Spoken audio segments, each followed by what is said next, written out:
সাব্বির রহমান কেন্দ্রিক একটা আপডেট রয়েছে, নুরুল হাসান সোহান কেন্দ্রিক একটা আপডেট রয়েছে, নাইম শেখ কেন্দ্রিক আপডেট রয়েছে। বাংলাদেশ দল আপনারা সবাই জানেন যে এশিয়া কাপে তারা যাবে, তার আগে নেদারল্যান্ডসের বিপক্ষে 3টা টি20 হবে, সিলেটে সেই খেলাগুলো হবে এবং সিলেটে ওই 3 ম্যাচের যে সিরিজটা হবে সেখানটায় আসলে যেই ক্রিকেটাররা থাকবে ultimately they would be the choice for the Asia Cup, right?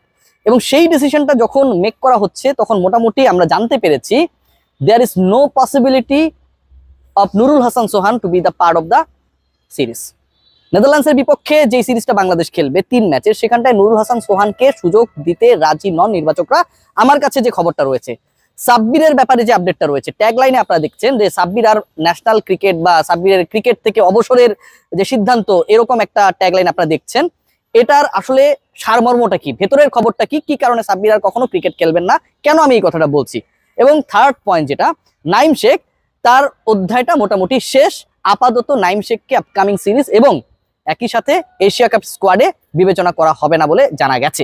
Naim শেখের ব্যাপারে এই ডিসিশনটা আসবে বা এই ডিসিশনটাই রাইট ডিসিশন, এই ব্যাপারে অনেক আগেই আমি আপনাদের সাথে ডিসকাশন করেছিলাম। আমি জানিয়েছিলাম যে এশিয়া কাপের সম্ভাব্য দলে নাইম শেখের সুযোগ নেই।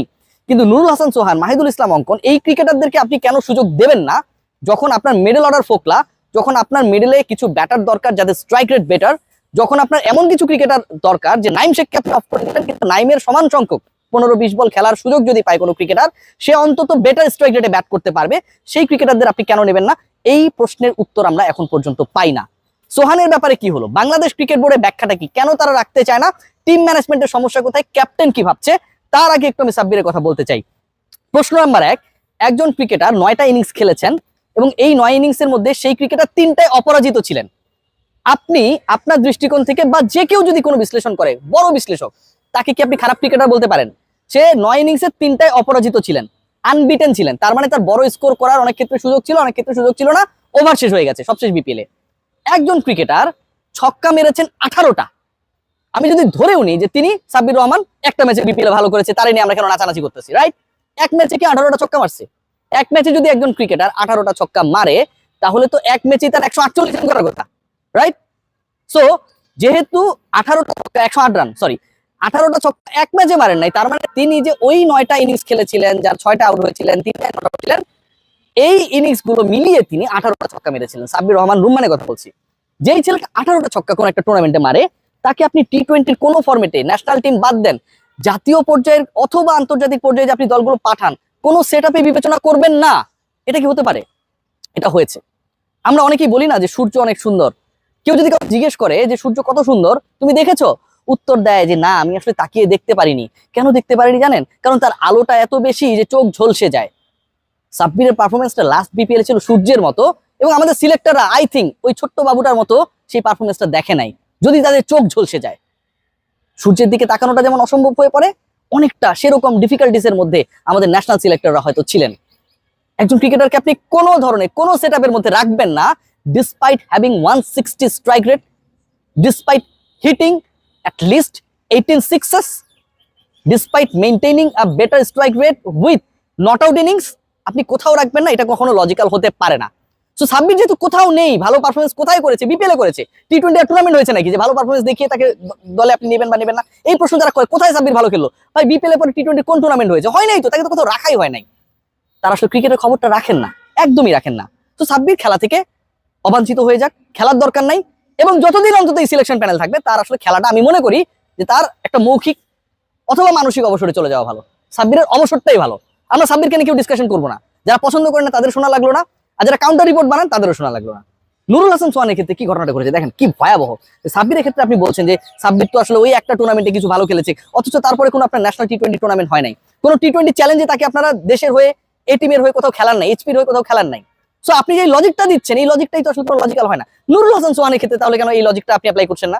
তিনি সব জায়গায় ভালো করেছেন, তিনি বিপিএল ভালো করেছেন, তিনি এনসিএল এ ভালো করেছেন, তিনি ঢাকা প্রিমিয়ার লিগে ভালো করেছেন, তিনি এ টিমের সাথে নিউজিল্যান্ডের বিপক্ষে ভালো করেছেন, শতক মেরেছেন, তিনি গ্লোবাল সুপার লিগে একটা দলকে নেতৃত্ব দিয়েছেন, সেখানটাও তিনি তার মতো করে ভালো করেছেন।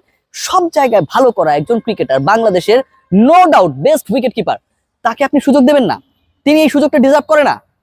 সাব্বির কোথাও ভালো করেনি যদি আমি মেনেও নি, সোহান তো সবখানে ভালো করেছে, তাকেও আপনারা নেদারল্যান্ডসের বিপক্ষে যে 3টা ম্যাচ বাংলাদেশ খেলবে সেখানটা আপনারা নেবেন না? লজিকটা কোথায়? আজকে সাব্বির বা সোহান আমার সেই মিডল অর্ডারে ভরসা হতে পারে, আমার হায়ার স্ট্রাইক রেটের ব্যাটার হতে পারে। আজকে যখন আমরা শুনি যে সিলেটে বাংলাদেশ ওই 3টা টি20 খেলবে, কারণ হাই স্কোরিং ম্যাচেস গুলো সিলেটে হয়, তার মানে কি আবুধাবিতে বাংলাদেশের ম্যাচেস গুলো হাই স্কোরিং হবে, রাইট? হাই স্কোরিং ম্যাচে, যেই ম্যাচেসে ব্যাটাররা স্কোর করতে পারে, বল ব্যাটে আসে, পাওয়ার হিটিং কাজে লাগে, সেখানটা আপনি সোহানা সাব্বিরকে নেবেন না, আপনি নেবেন না। কারণ এরা হচ্ছে সূর্যের মতো, আপনি তাকাতে ভয় পান, সানগ্লাসও কাজ করে না আপনাদের। বাংলাদেশ দল এভাবেই চলছে, বাংলাদেশ দল নিয়ে যে তামাশা চলছে, এই তামাশা বন্ধ হওয়া উচিত। আমি একা বলে যাই, অনেকে কাউন্টার মানে, কিন্তু এই বলাটা আর কতদিন কতবার একজন সম্পর্কে বলা যায়? সাব্বিরের মতো সোহানেরও অবসরে চলে যাওয়া উচিত, খেলার দরকার নেই ভাই।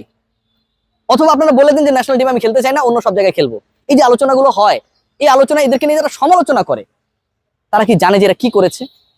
আপনার নাইম শেখের সাথে অনেক সময় সাব্বিরকে মিলিয়ে দেন, এটা কি লজিক্যাল? সাব্বির রহমান রুম্মান ন্যাশনাল টিমে যখন রেগুলার সেটআপে ছিল, কতটা আক্রমণাত্মক ছিল, কতটা আমাদের জন্য ক্লিনিক্যাল ছিল, প্রতিপক্ষের জন্য কতটা ভয়ঙ্কর ছিল, কতটা ডিস্ট্রাকটিভ ব্যাটার ছিল, একটু হাইলাইটস দেখে আইসেন। নুরুল হাসান সোহানের এখনো ওয়ানডের এভারেজ 82, যতগুলো সুযোগ পেয়েছেন হয় অপরাজিত থেকেছেন অথবা রানস করেছেন, 82। আপনি তাকে কোথাও বিবেচনা করছেন না। একজন ক্রিকেটার লাস্ট ওভারে 30 রান নিয়ে একটা ম্যাচ জিতিয়েছে, সেটা যে পর্যায়েরই ম্যাচ হোক, it was a very tough task, Sohan did it. আপনি তাকে বিবেচনায় নিচ্ছেন না, তাহলে আপনার বিবেচনায় কারা ভাই, কারা? এই আলোচনা কে করবে? জাতীয় দল তামাশার জায়গা না।